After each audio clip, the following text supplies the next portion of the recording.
Bonjour, aujourd'hui il fait beau, je suis de retour dehors et je vais vous parler du grip et où est-ce que ça se situe dans la main.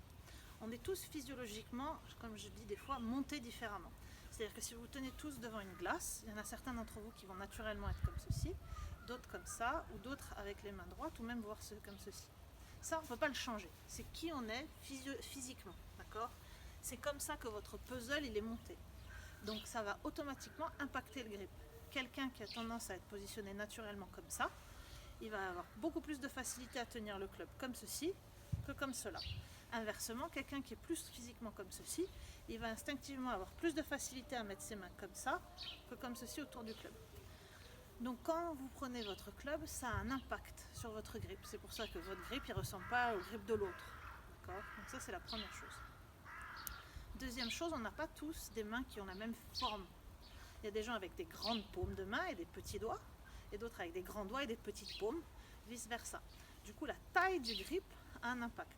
Donc je vous invite, pour savoir finalement quelle est la taille de grip qui vous irait le mieux presque, à commencer en grippant sur le manche, et puis vous remontez petit à petit vos mains jusqu'à ce que vous trouviez un espace où vous vous sentiez à l'aise. D'accord ?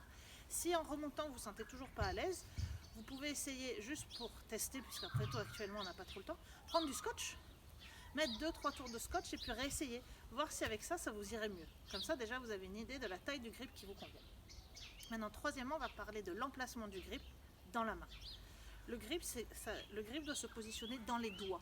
Qu'est-ce que je veux dire dans les doigts? C'est-à-dire que là, si vous regardez de profil, ma paume de main, là, elle n'a pas de grip à l'intérieur. C'est juste dans mes doigts. Et d'ailleurs, là, si je voulais, je pourrais passer même un doigt entre mes mains. D'accord? Donc, indépendamment du fait que je veux tenir le club comme ça ou comme ceci, d'accord, selon ma physionomie, de toute façon, je vais garder le club dans les doigts et pas dans la paume.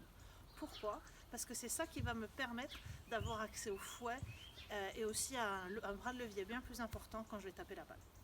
Donc maintenant, je vous invite à vous entraîner du coup, à prendre votre club, vraiment venir ici, le mettre dans les doigts, refermer les doigts et poser le pouce.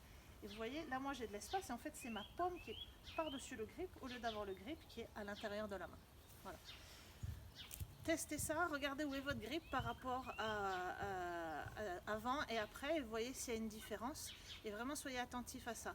Respectez votre morphologie, c'est-à-dire que si vous avez une tendance à avoir les bras naturellement qui tombent comme ça va être difficile pour vous de venir prendre un grip comme on appellera avec une main gauche très forte. Donc il va falloir peut-être trouver un entre-deux qui va être quelque chose d'un peu plus neutre, mais qui sera en respect avec votre corps. D'accord ? Et inversement, d'accord, si vous avez tendance à avoir un physique qui est dans ce sens-là, ben, il va falloir respecter le fait que vous serez plus à l'aise avec un grip fort, par exemple de main gauche, plutôt qu'un grip faible. D'accord ? Donc je vous laisse tester ça et voir ce que ça donne. Et je vous donne rendez-vous demain pour un nouvel épisode de S'entraîner chez vous.